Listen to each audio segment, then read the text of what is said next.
podes crer. A gente está falando sobre fé, sobre a nossa jornada de fé, talvez sobre uma nova maneira de enxergar fé. Eu queria, embora o que a gente está falando se aplique para qualquer coisa na sua vida, caminhada com Deus significa crer no invisível, acreditar em alguém que você não está vendo, mas realmente decidir se você vai crer ou não. Tem a ver com as conquistas da sua vida. Se você precisa de alguma coisa, você precisa talvez melhorar a sua vida financeiramente, relacionalmente, melhorar a sua saúde, crescer, se livrar de algum problema, se ver livre de uma vez por todas de um desafio que tem lhe trazido problemas. Para tudo isso, a Bíblia diz que existe uma solução quando você confia em Deus. Mas talvez a gente diminua muito o que significa fé quando a gente simplesmente, entre aspas, só usa Deus para aquilo que a gente quer. Caminhada de fé significa simplesmente acreditar que o que Deus disse é verdade. Fé, vou repetir para você, é crer, é acreditar que o que Deus falou é verdade. E funciona para muita coisa na nossa vida. Tem muitas coisas que a gente não vai saber a resposta, talvez Deus nem se ocupe muito de nos responder. Eu queria falar um pouco sobre isso com você hoje, mas você pode escolher se você vai confiar nele ou não. Se você vai crer que ele realmente está acima de tudo e de todos, se ele tem um plano maior do que simplesmente o que você consegue enxergar. Você ouviu o testemunho que eu contei para você aqui, da Isabela? E num determinado momento a mãe dela escreveu que ela fez a oração mais difícil de todas. E a oração mais ou menos significava: Deus, eu não tenho nenhum poder sobre o que está acontecendo, e eu vou confiar que a tua vontade é melhor do que a minha, mesmo que não seja o que eu queria. Eu creio que essa é uma exemplificação muito boa do que significa crer e confiar em Deus, mesmo quando aquilo não vai exatamente ao teu favor. E eu convido você hoje a dar mais esse passo, de confiar mais em Deus, porque existem coisas que Ele quer fazer na sua vida, Ele está só esperando você confiar nele. Você abre o seu coração nessa manhã para receber? Amém?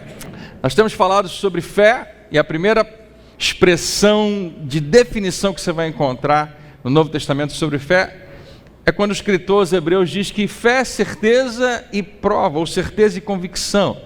E eu tenho apontado para você que para você ter fé de verdade, você precisa ter esses dois ingredientes. Tem que ser algo que ainda não aconteceu, você está esperando.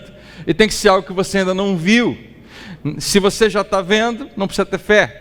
Se você não precisa esperar mais, porque já aconteceu, tá bom, já passou o momento de ter fé. Mas se nesse instante algo ainda não aconteceu, não se manifestou, não está diante dos seus olhos, essa é a oportunidade de ter fé. E frequentemente Deus nos coloca nessa posição, onde você ainda não viu, está precisando ver, está querendo ver alguma coisa acontecer, e ainda não viu. E em geral, a resposta humana é ficar desanimado, é ficar preocupado, é ficar ansioso, é achar que não vai dar, achar que não vai funcionar. Mas o convite da palavra de Deus é: não viva por vista, viva pela fé.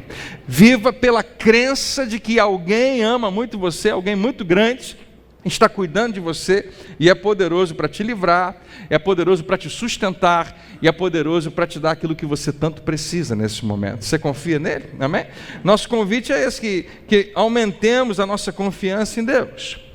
E eu coloquei alguns passos importantes antes de você começar a crer, né? A Bíblia vai falar no próprio capítulo 11 de Hebreus, que a fé que agrada a Deus é a fé que reconhece que Ele é bom, né, que Ele existe, que Ele é um Deus bom, que Ele é real, que Ele não é alguma coisa que eu ouvi falar, mas não tem nenhum relacionamento comigo. Como é importante reconhecer a personalidade, a pessoa de Deus, a realidade de que Ele não é uma força, né? Ele não é, como o pastor estava falando aqui essa semana, o pastor de irmã, lembrando de uma outra pregação, Ele não é uma fumaça, né? Ele não é uma coisa etérea, Ele não está no cosmos como alguma coisa invisível, não, Ele é uma pessoa real, embora nesse contexto de terreno nós não consigamos vê-lo. Ele é mais real do que qualquer outra coisa aqui nesse santuário. Deus está aqui verdadeiramente, mesmo que você não perceba. Ele está em cada momento com você, mesmo que você não consiga enxergá-lo. Primeira coisa, creia que Ele é real, creia que Ele existe, mas não basta crer que Ele existe. toda e qualquer civilização consegue arrumar os seus deuses e adorar os seus deuses. Muitas vezes fazem uma imagem para representar aquele Deus. E grande parte dessas pessoas não tem dificuldade em crer que aquele Deus é real, que ele existe, mesmo que eles não consigam ver. Isso acontece há anos e anos e anos em todo tipo de religião. Mas o que eu acho que difere completamente o cristianismo de qualquer outra religião é essa realidade de que o nosso Deus é um Deus bom. Para a maioria das outras civilizações, para não dizer 100%, Deus nunca foi e nunca vai ser bom. Deus é um Deus que brinca com os humanos, que Ele usa os humanos para o seu próprio benefício. Deus, segundo outras ideias, outras ideologias e religiões, significa alguém que não está interessado nem um pouquinho no seu bem-estar. Quer saber se você pode fazer alguma coisa por Ele, se você pode sacrificar por Ele. E se você ler a história de várias civilizações, você vai descobrir esse ponto em comum. As tribos, as aldeias, as civilizações que foram surgindo, tinham uma preocupação muito grande de apaziguar. Você entende essa expressão? Não, o Deus deles está sempre irado, está sempre irritado, e nós precisamos fazer sacrifícios para apaziguar. A grande a perseguição que a igreja sofre lá no início, pelos romanos, é por causa disso. Eles estão agora declarando que outro Deus é o Senhor, Jesus é o Senhor. E todo mundo estava acostumado a dizer que César é o Senhor. Ele é o real Senhor de todas as coisas. E quando alguma coisa dava errado em Roma, quando alguma tempestade vinha, quando algum desastre natural acontecia, quando a colheita não vinha no tempo certo, eles pensavam: o nosso Deus está chateado com a gente. Por que ele está chateado com a gente? Por causa desses cristãos que estão aqui em Roma, dizendo que outro é o Deus deles. E a perseguição vinha por causa disso, dentre outros motivos. Esse é um dos principais. Não se entendia Deus como Jesus o apresenta, como um Deus bom. E o escritor aos Hebreus vem e diz: você precisa ter isso resolvido dentro de você. Eu coloquei da seguinte maneira: você precisa decidir na sua vida se Deus é realmente bom ou não. Se Ele realmente é um Deus que tem esse cuidado, Ele é atencioso, porque hoje, em 2019, a gente precisa ainda pregar sobre isso, porque existe algo dentro de nós que ainda nos empurra numa outra direção, que nos faz pensar que Deus nem sempre está sendo bom, porque Ele não está atendendo ao que eu queria que Ele atendesse. Deus não está sendo bom porque Ele não está fazendo coisas boas para mim.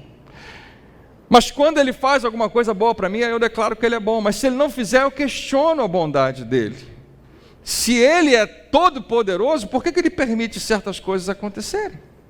E quando nós nos deixamos levar, muitas vezes a gente vai fugir desse pensamento. Você não vai conseguir confiar em Deus, você não vai conseguir crer em qualquer oração que você fizer, se isso não estiver resolvido dentro de você. Se Deus é um Deus volúvel, que hoje é bom, amanhã é mau, e depois vamos ver como é que está o humor dele, você não pode confiar nele. Ele não é fiel como você achava que ele era. Ele não é imutável como você pensava que ele seria. Mas nós cremos na sua palavra que diz que sim, Ele é fiel, Ele é o mesmo ontem, hoje e para sempre. E se Ele foi bom antes, Ele continua sendo bom agora. E Jesus é a melhor, é a mais perfeita exemplificação disso. Ele revela Deus como Ele realmente é.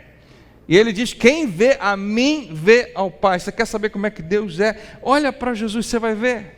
E o exemplo de bondade, de graça, está o tempo todo transbordando a partir de Jesus Cristo.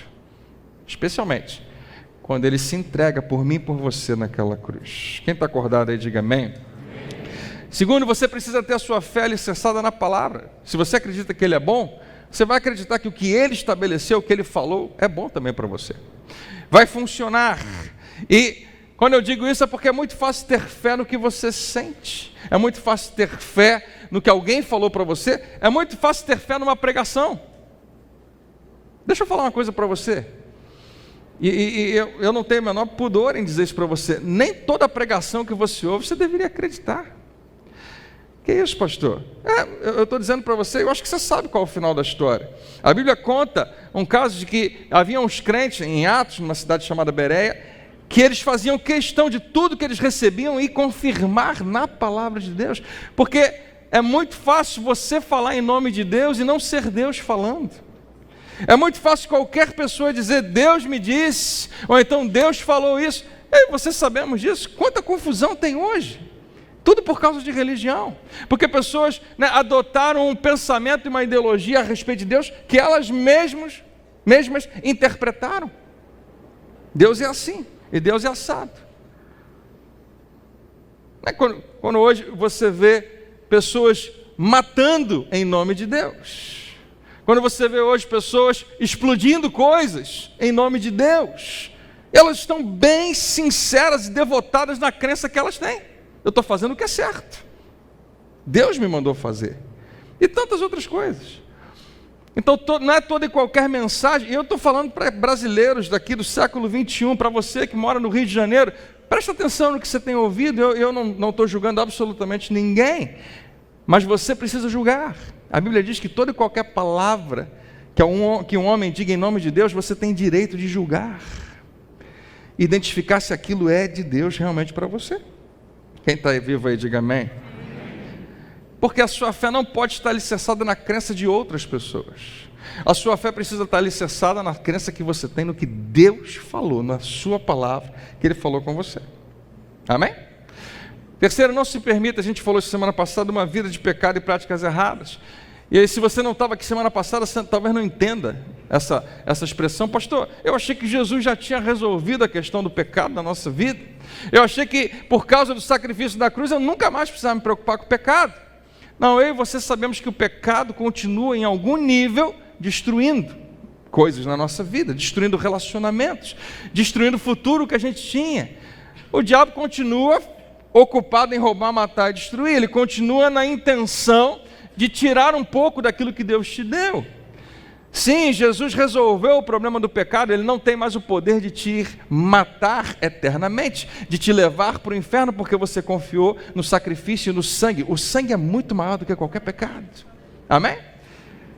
Mas quando nós pecamos continuamente, quando nós pecamos ainda, com a mesma mentalidade, ou seja, já premeditando conscientemente, nós estamos trazendo coisas erradas na nossa vida. O poder que o pecado tinha, ele não tem mais, mas ele continua tendo algum poder, especialmente para tirar a sua sensibilidade da realidade de Deus, de quem Deus é. E a gente colocou o seguinte, quando João escreve, amados, se o nosso coração não nos condenar, temos confiança diante de Deus. Portanto, também nós, agora ele continua falando, uma vez que estamos, agora eu errei de novo aqui, é Hebreus capítulo, já fui criticado semana passada, Hebreus capítulo 12, versículo 1, também nós, uma vez que estamos rodeados por tão grande nuvem de testemunhas. O escritor aos Hebreus faz questão de dizer que você está sendo observado, que você está, mesmo sem querer, mesmo sem gostar disso, alguém está olhando para você, então ele dá a você uma responsabilidade. João fala, se o coração não nos condenar, significa que tem certos momentos que o coração vai te condenar, e você precisa prestar atenção nisso, você precisa olhar para o que está acontecendo dentro de você. E ele diz assim, livremo-nos. Quantos podem dizer bem alto aí? Livremo-nos. Livremo-nos. Você sabe o que é se livrar? Nesse calorão, imagina que você está com um casaco de pele, o desespero que você tem para tirar isso de você e jogar longe, é mais ou menos isso. Livremo-nos de tudo que nos atrapalha e do pecado que nos envolve, e corramos com perseverança a corrida que nos é proposta. Você só vai conseguir correr propriamente se livrar desse peso, identificar. Esse foi meu convite para você semana passada. Determinar no seu coração, identificar o que é um peso para você, e tomar uma decisão de se livrar, de se desembaraçar dessas coisas para correr o que Deus tem para você, porque Ele continua tendo uma carreira para mim e para você. Amém? Hoje eu queria falar para você desse ponto apenas, e daqui a pouquinho liberar você para você ir para casa, mas eu queria que você guardasse isso aqui no seu coração. coloquei 2 verbos aqui para você: confie e espere nas promessas de Deus. Eu já atendi tanta gente que no final das contas o remédio era só esse. Várias e várias pessoas que trazem as suas questões, os seus problemas. Eu também sou uma dessas pessoas que às vezes levo para alguém: por que isso não está acontecendo? Por que a vida é assim? Por que isso aqui não funciona? Seja o que for. E muitas vezes nós ignoramos que Deus fez uma promessa lá atrás, e só porque ela ainda não aconteceu, não significa que é o fim do mundo, não significa que acabou. Eu queria hoje convidar você a aumentar um pouco o grau da sua crença, o grau da sua confiança em Deus. Se Deus fez uma promessa,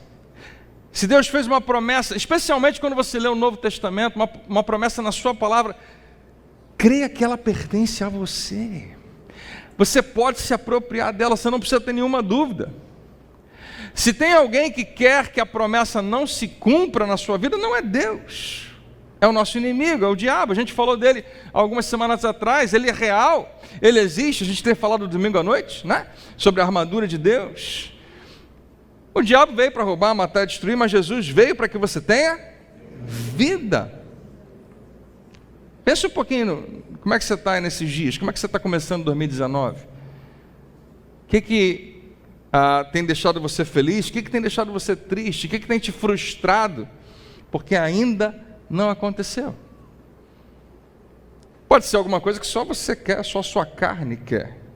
E você precisa colocar diante de Deus e perguntar: Senhor, isso é bom para mim?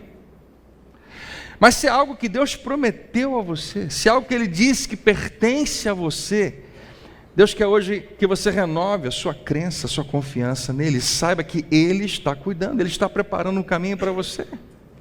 Nós precisamos, colocar a nossa mente no lugar certo, o nosso coração no lugar certo. Porque eu vou fazer uma pergunta muito óbvia, mas eu queria que você pensasse antes de responder. Você crê que realmente Deus está envolvido na sua vida? Quantos aqui creem? Amém. Você sabe o que meio que deixa a gente confuso? É que nós esquecemos que Deus envolvido na nossa vida não nos imuniza do mundo em que nós vivemos. Nós vivemos num mundo em que a própria palavra de Deus no Novo Testamento vai dizer para você que o nosso inimigo, o diabo, é o Deus deste mundo, é o Deus deste século. Você está no reino de Deus, você pertence a Ele, você foi transportado das trevas para a luz. Quantos podem dizer glória a Deus? Mas você vive no mundo de trevas, você vive no mundo que não é mais a sua casa. A Bíblia diz que a nossa pátria agora é o céu. Mas nós estamos aqui, e nesse mundo existe um outro rei. Existe um império das trevas. E sim, se o inimigo encontrar espaço para impedir que algo aconteça, ele vai fazer de tudo. Mas quem é ele diante do nosso Deus? Eu queria que você lembrasse disso. Não significa que Deus não ouviu você. Hoje eu queria que você voltasse a orar o que você parou de orar. Eu queria que você voltasse a pedir aquilo que você parou de pedir a Deus. Porque talvez você tenha achado que não tem mais jeito, que não tem mais chance. Deixa eu te falar, quando você orou, Deus ouviu a sua oração. Mas por que não veio a resposta? Porque muitas vezes nós não entendemos o que acontece no mundo espiritual, mas pode haver algum tipo de resistência. No Antigo Testamento, no livro do profeta Daniel, você tem uma exemplificação disso.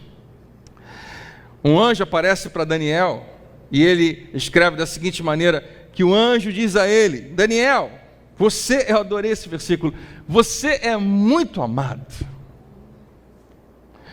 No versículo anterior, quando Daniel explica que esse anjo aparece, quando Deus se apresenta a partir desse anjo, a primeira coisa que ele fala: não temas. Daniel, você é muito amado. Você acha que Deus fala a mesmíssima coisa que ele falou para Daniel, para mim e para você? Não é só porque você quer isso. Eu queria que você pensasse: será que eu também sou muito amado?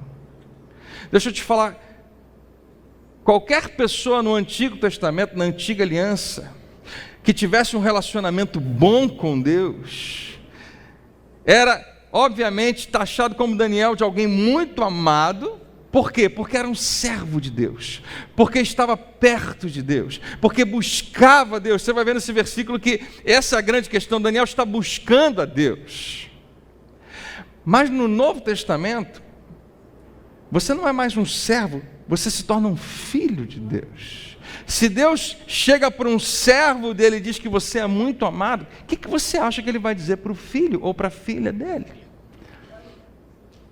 Para o qual, para mim e para você, ele já provou que você é muito amado, pagando um preço mais alto que poderia existir para te resgatar e para me resgatar.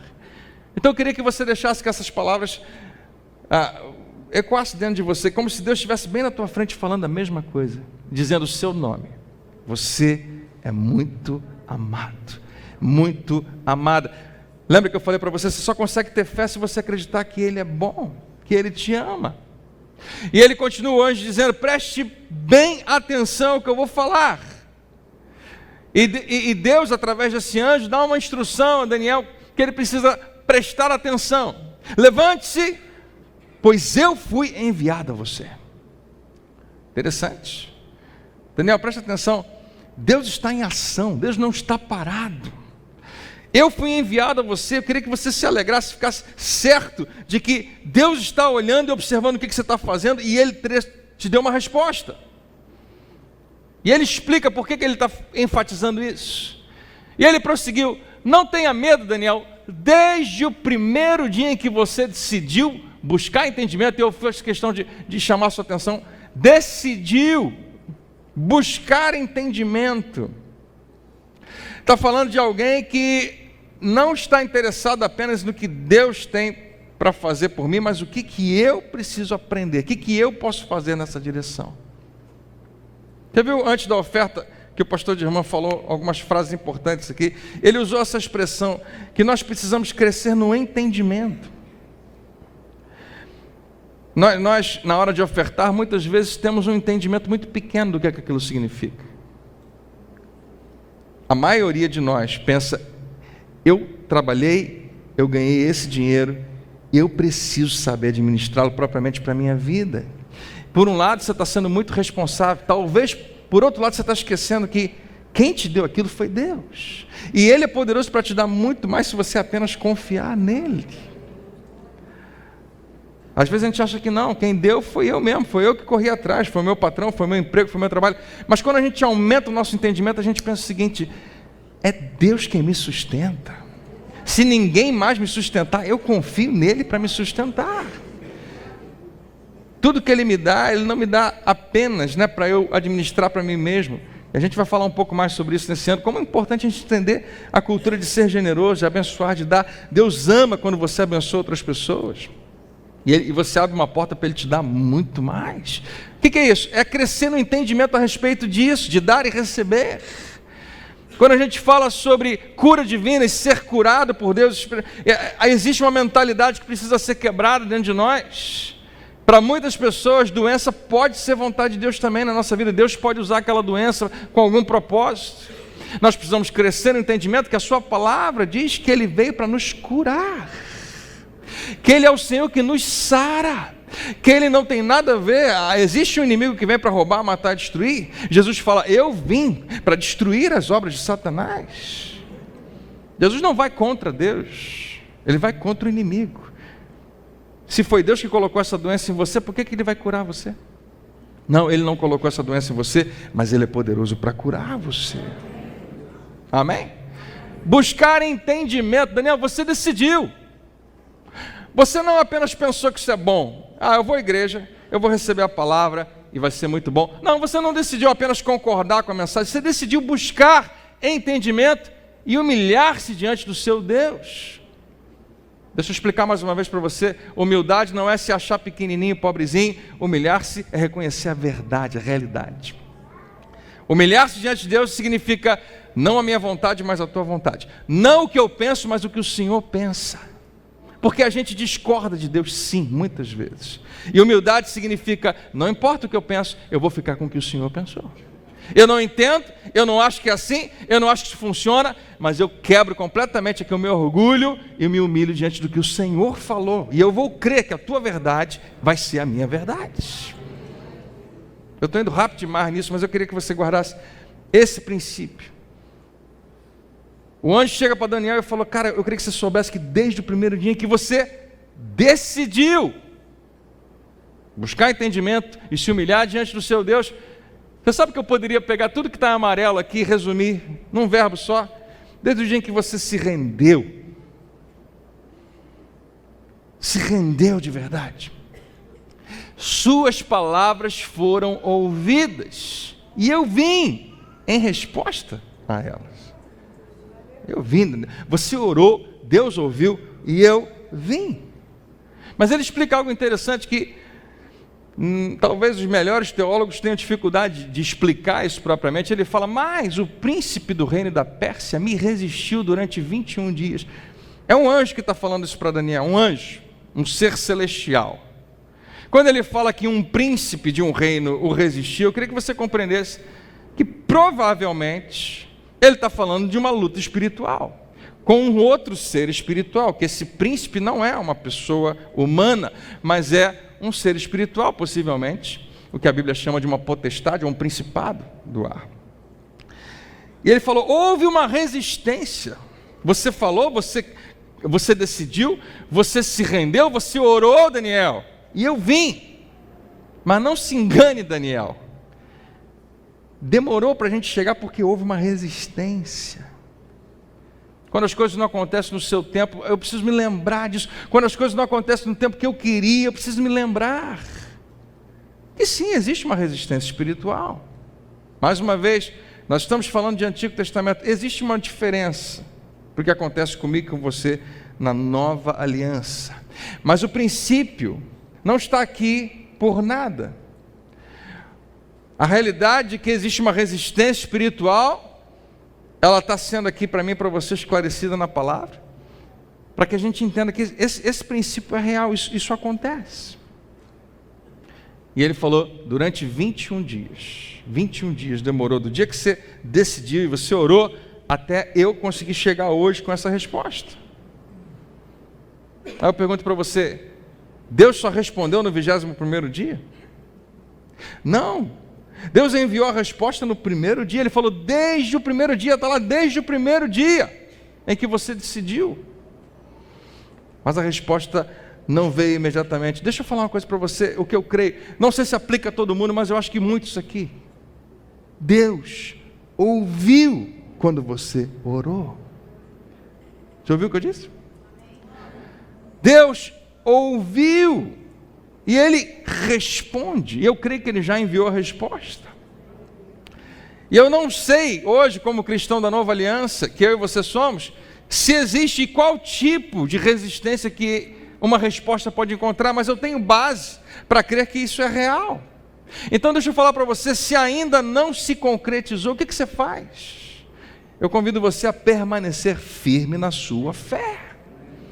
Eu quero mostrar para você uma passagem no Novo Testamento que vai apontar para isso. Quando a resposta não se concretiza imediatamente, muita gente se desvia para a dúvida, muita gente se desvia para a incredulidade, muita gente vai dizer: não aconteceu, talvez não fosse vontade de Deus. Mas é uma promessa na sua palavra, como pode não ser vontade de Deus? Se Deus te deu a promessa, então Ele pretendia que você recebesse. Fique certo disso. A Bíblia diz que Deus não sonega bem nenhum aos seus filhos. Mas o diabo é quem se interpõe tentando impedir a manifestação daquela bênção. Então meu convite para você é: fique firme, como a gente fala frequentemente. Não se permita dúvida, não se permita incredulidade. Fala para quem está perto de você: fica firme, meu irmão. Confesse, confirme constantemente que a palavra de Deus é a verdade. Se você pensar em qualquer coisa que Deus falou para você hoje, você pode escolher se você vai aceitar como verdade ou não. O Senhor é o famoso Salmo 23, o Senhor é meu pastor e nada me faltará. Você decide se isso é real para você ou não. Você pode se comportar e revelar se aquilo é verdade para você. Eu tenho realmente um pastor que cuida de mim. Eu tenho realmente alguém que zela pela minha vida. Um bom pastor está cuidando de me alimentar, para me nutrir propriamente, de me proteger para que eu esteja em segurança real e de me guiar para que eu chegue aonde Ele quer que eu chegue. Amém? Se tem alguém que sabia disso muito bem, no Novo Testamento, é o apóstolo Paulo.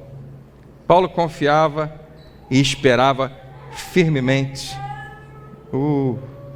Vai acabar já, fica tranquilo. Preste atenção aqui um minutinho só. Eu quero apontar para você porque como a experiência de Paulo no Novo Testamento faz diferença. Paulo confiava firmemente, esperava firmemente, obrigado mamãe, nas promessas de Deus. E eu queria que ele fosse hoje uma inspiração para mim e para você. Eu duvido que você quisesse passar por 1/10 do que Paulo passou.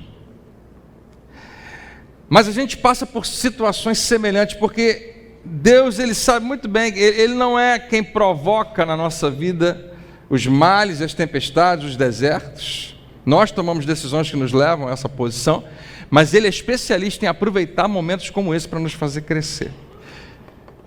Eu aprendi uma oração alguns anos atrás que eu sempre tive muito medo de fazer, mas eu já fiz ela algumas vezes e eu sei que ela é importante na minha vida. Um pastor me ensinou a orar assim, falou: Senhor, me ajuda, ou melhor dizendo, me dá oportunidades de confiar em Ti, ou de revelar a minha crença, a minha fé em Ti. Essa é uma oração perigosíssima, porque as oportunidades vão aparecer, e significa que vai ser uma oportunidade onde você vai ter que confiar exclusivamente em alguém invisível. Não tem papai e mamãe para te ajudar, porque eles não têm a capacitação necessária. Não tem amigo rico para te ajudar. Não tem isso, aquilo outro. É exclusivamente Ele, e Ele nos dá essas oportunidades. Ainda assim, não se compara ao que eu acho que Paulo passou.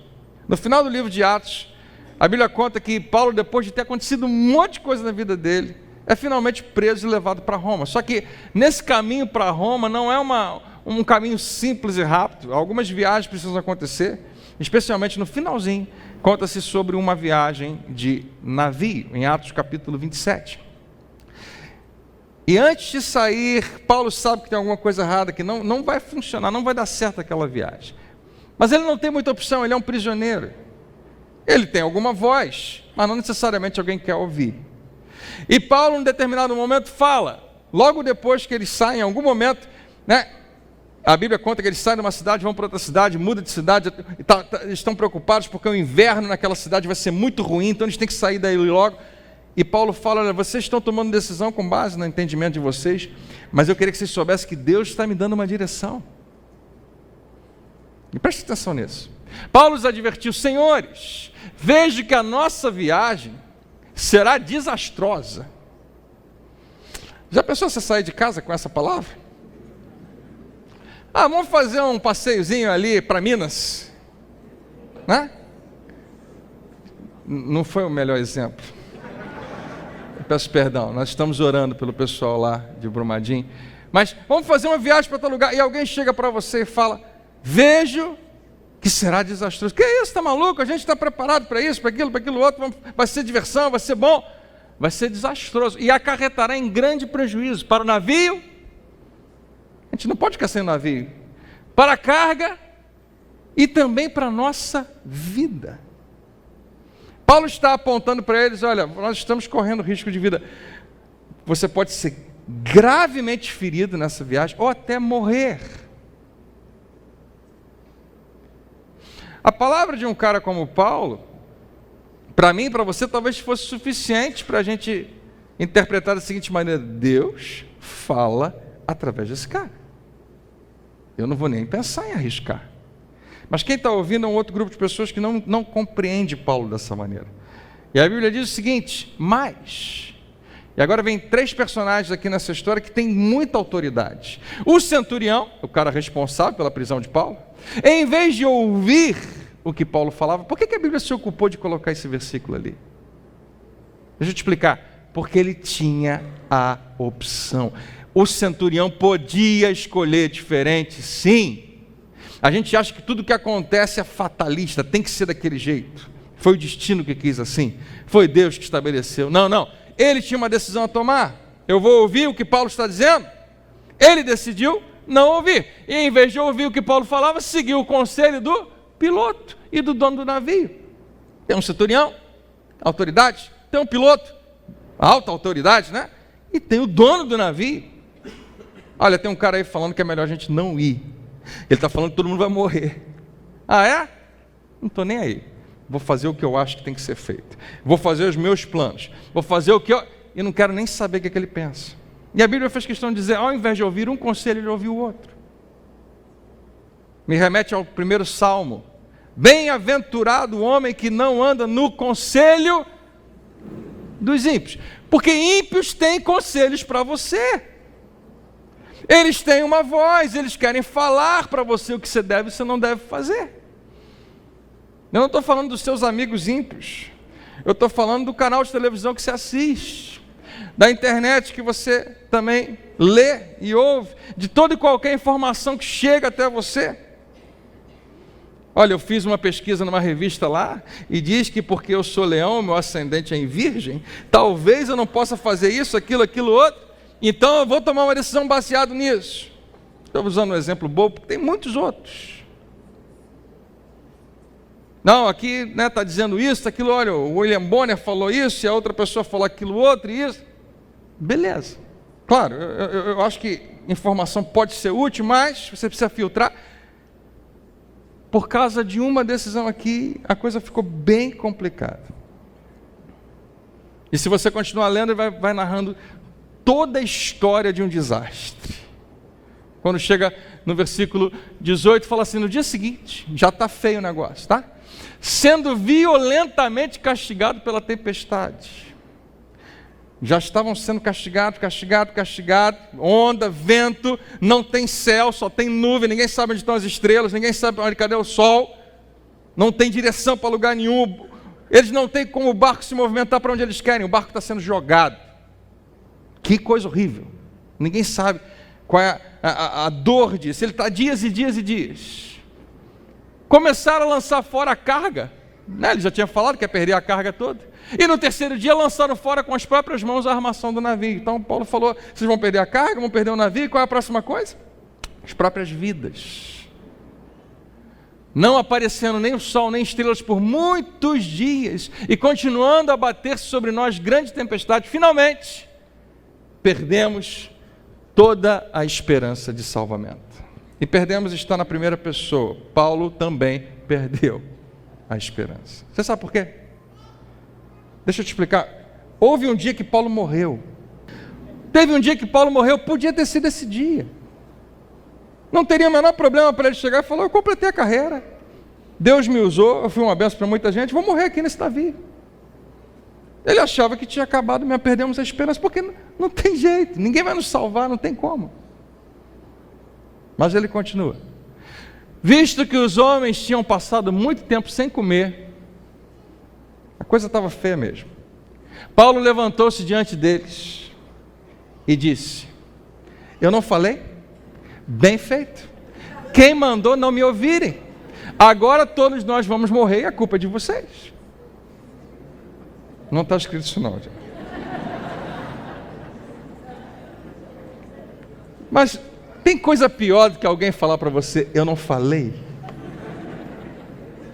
E embora aquela pessoa esteja certa, ninguém gosta de ouvir. Especialmente quando alguém fala, eu te disse, e não tem nenhuma solução, só tem como te acusar que você fez a coisa errada. Paulo fala um pouquinho disso. Versículo 21 diz assim, visto que os homens... voltei, né? Versículo 21, tinham passado... Paulo levantou-se diante deles e disse, os senhores deviam ter aceitado o meu conselho. Eu falei de não partir de Creta, pois assim teriam evitado esse dano e prejuízo. Por que é importante Paulo falar isso? Porque está sendo colocado o que Deus tem para mim e para você, e a minha própria decisão. E ele queria que todo mundo soubesse, inclusive eu e você, que isso pode significar vida ou morte. Mas, agora, recomendo que tenham coragem. Outro versículo diz que tenham bom ânimo, outra versão, que tenham bom ânimo. Como assim, Paulo? Pois nenhum de vocês perderá a vida. Apenas o navio será destruído, mas mesmo o navio sendo destruído, vocês não vão morrer. Isso era uma ótima notícia, pois ontem à noite apareceu-me um anjo, do Deus a quem eu pertenço, a quem eu adoro, dizendo-me: Paulo, não tenha medo, é preciso que você compareça perante César.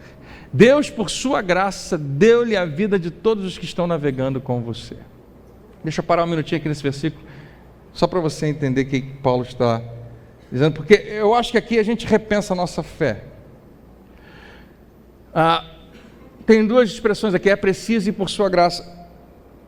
Paulo recebe, igualzinho Daniel recebeu lá, a visita de um anjo, dizendo em nome de Deus, por que ele veio? Ele fala: Paulo, em outras palavras, eu sei que não está escrito isso aqui, se você tivesse que morrer aqui, tudo bem.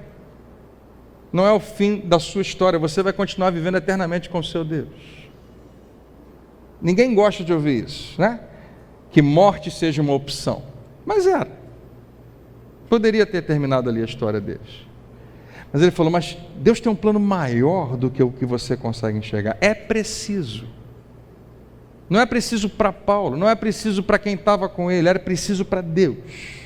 Que você compareça em Roma, perante César. Deus tem um plano. E você faz parte desse plano. E entenda o que eu estou dizendo. Você pode não perceber, mas a graça de Deus está sendo revelada quando Ele tem um plano e inclui você. Mesmo que não seja do jeito que você queria. E Deus, por sua graça, deu-lhe a vida de todos os que estão navegando com você. No versículo anterior, Paulo diz algo muito legal que eu queria que você guardasse hoje.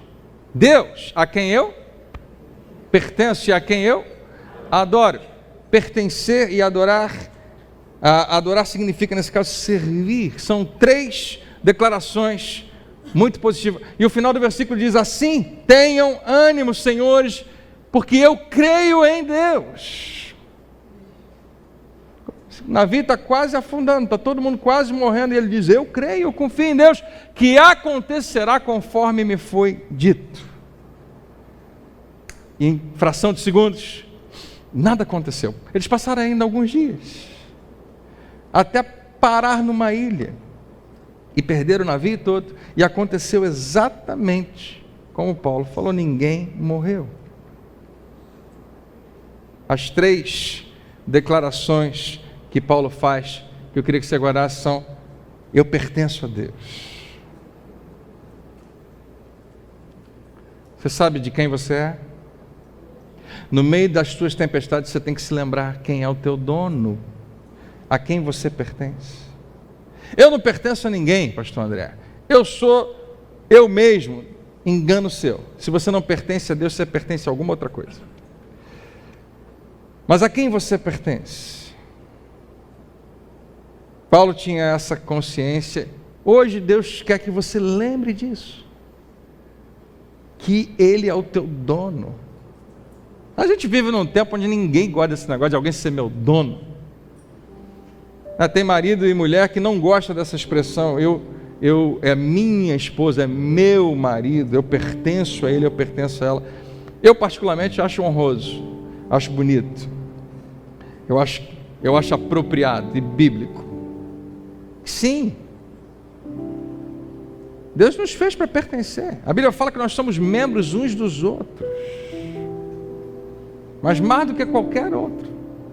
A Bíblia diz que você é dele. Você sabe por que você é dele? Primeiro, ele te fez. Segundo, ele te comprou. Se te comprou, você é dele. E eu acho que é a melhor coisa que você poderia ser. É dele. Eu pertenço a Deus. Você está passando por uma tempestade hoje? Quem sabe essa é uma boa declaração para você fazer.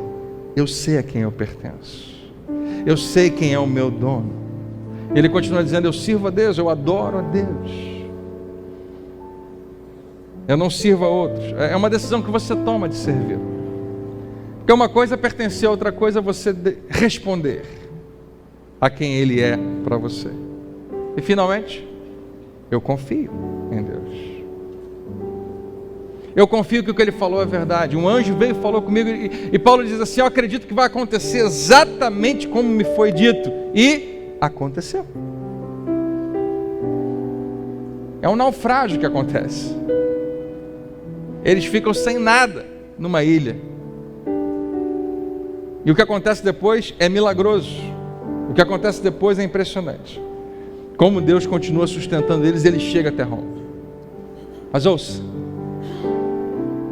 isso tudo aqui não era plano de Paulo. Não era o plano que o centurião tinha, não era o plano que o piloto tinha, não era o plano que o dono do navio tinha. Agora segura que eu vou te falar. Não era necessariamente o plano que Deus tinha também. Que é isso, pastor André? Está até escrito na Bíblia. Claro que era plano de Deus. Se você acreditar que era plano de Deus, é porque você possivelmente acredita que tudo que acontece é plano de Deus. Mas ouça, não é muita coisa que Deus planejou para a sua vida, eu e você muitas vezes atrapalhamos de Ele fazer. E acontece muitas vezes o meu plano. Paulo tinha uma direção de Deus, ele tinha bem claro, mas ele não estava em posição de decidir, ele estava sujeito a outras autoridades. Outros decidiram por ele, assim como na minha vida e na sua vida, muitas vezes outros decidem por nós. E decidem errado. E às vezes certo, mas muitas vezes errado. E você também decide errado muitas vezes. No caso deles, podia ter custado a vida. Acontece o tempo todo. Acontece comigo e com você. Mas como o plano de Deus é maior do que nós mesmos. O que acontece nesse episódio é um exemplo para mim e para você. Deus é poderoso para, no meio das suas circunstâncias, no caso aqui ele mandou um anjo, ele pode fazer isso de diversas maneiras, pode trazer uma visão, um sonho, pode usar um pastor pregando, pode usar uma palavra que você leu. Mas Paulo diz: Deus, por sua graça, o anjo diz, deu-lhe a vida de todos os que estão navegando com você. Deixa eu te falar uma coisa antes de você voltar para casa. A palavra de Deus, a promessa de Deus é mais firme do que a palavra de um anjo. Você pode confiar completamente. Todo mundo passa por crises. Você não está imune a crises. Especialmente se você quiser causar algum impacto positivo na vida das pessoas ao seu redor. Você tem que estar bem posicionado em fé, lembrando a quem você pertence, servindo a Ele, especialmente confiando naquilo que Ele te prometeu. E não se engane, vai sempre desencadear alguma resistência. O inimigo vai tentar parar você. Ele quer roubar o que Deus está te dando. Ele faz isso através de dúvida, de incredulidade. Mas permaneça firme. É possível permanecer firme, mesmo quando você não sente. Confia nas promessas de Deus. Espera nas promessas de Deus. Ele é fiel. Você recebe essa palavra?